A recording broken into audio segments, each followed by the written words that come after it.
দর্শক, আপনাদের প্রত্যেককে স্বাগত জানাচ্ছি আজকের সংবাদ বিশ্লেষণের এই আয়োজনে। সাথে আছে আমি নবুয়ত রহমান, পরিবেশিত হচ্ছে পুষ্টিবাজারের সৌজন্যে। দর্শক, নির্বাচনের ডামাডোল শুরু হয়ে গেছে।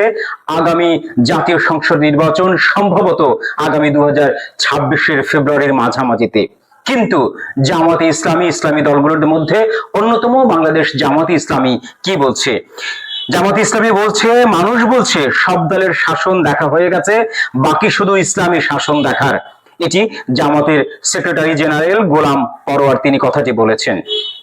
বাংলাদেশ জামাতে ইসলামের সেক্রেটারি জেনারেল মিয়া মোহাম্মদ গোলাম পরোয়ার বলেন, আগামী আপনারা বিগত 54 বছর বিভিন্ন দলের শাসন দেখেছেন, সেখানে জনগণের কাঙ্ক্ষিত কল্যাণ সাধিত হয়নি।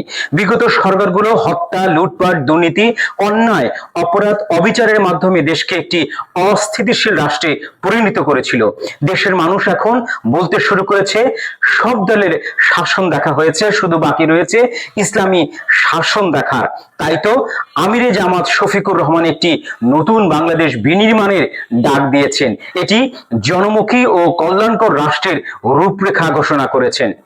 দর্শক, এটি জামাতে ইসলামী, বাংলাদেশ জামাতে ইসলামী কথাটা কিন্তু বলছে।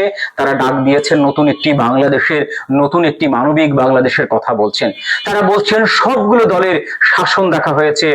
বাংলাদেশ আওয়ামী লীগ, জাতীয়তাবাদী দল, বিএনপি, জাতীয় পার্টি সহ বিভিন্ন দলের তারা কিন্তু শাসন দেখেছে। কিন্তু ইসলামী দলগুলোর মধ্যে অন্যতম যে দলটি বাংলাদেশ জামাতে ইসলামীর শাসন কিন্তু তারা দেখেনি। তাদেরকে মানে শাসন ভারে আনবার জন্য জামাতে ইসলামের আমির ডক্টর শফিকুর রহমান একটি আহ্বান জানিয়েছেন।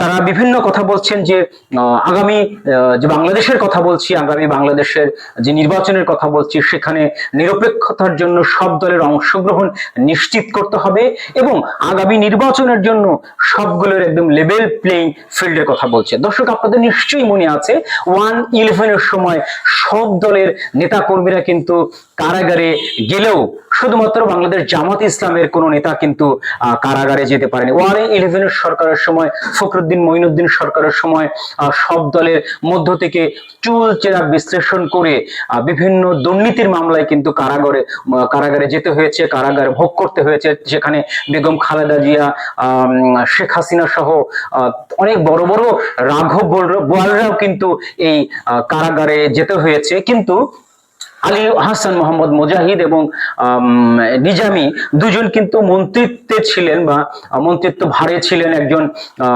শিল্পমন্ত্রী, কৃষিমন্ত্রী ছিলেন, আর একজন সমাজ কল্যাণ মন্ত্রণালয়ে ছিলেন।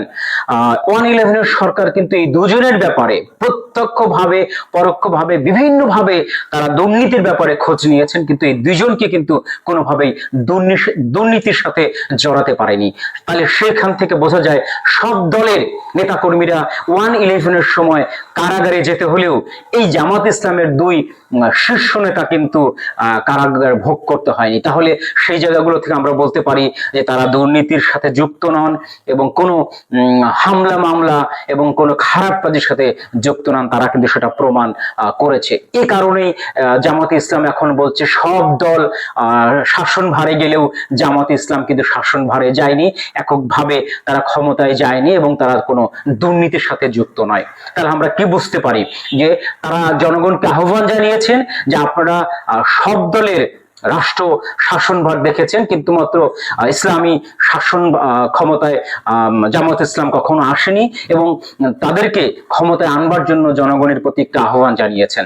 আমরা কি সেই আহ্বানে সাড়া দিতে পারি? এরকম একটা আহ্বান বাংলাদেশ জামাত ইসলামী জানিয়েছেন। দর্শক, আগামী পর্বে নিশ্চয়ই দেখা হবে অন্য কোনো বিষয় নিয়ে।